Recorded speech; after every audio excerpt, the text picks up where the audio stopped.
So say the barbells are all taken and we want to do a dumbbell hip thrust. A common mistake that I see with a dumbbell hip thrust is the placement of the dumbbell. Usually when we're in a thrusted position, it's natural to want to push our dumbbell all the way into our quads and not resting on our hip flexors. Now I get it, especially if you have a bony hip structure and you feel like it's just too much on your weight. Add a foam pad if you can, or add those foam mats that you stretch on like this, and put it under right here so that way it's not as much pressure onto those hips. What I'm going to do to hold this in place and in the proper positioning is I'm going to go ahead, grab onto the sides, and I'm not even pressing it into my thighs. I'm just holding it in place right over here.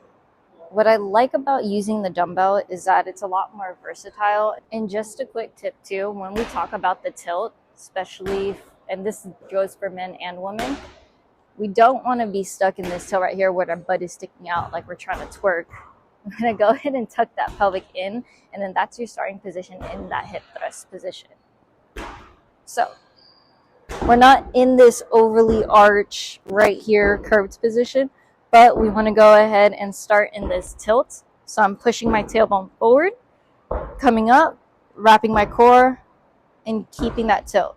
So we're not, I don't even know how to do it wrong, but we're just not in that super twerky, I call it walking with our butt sticking out position.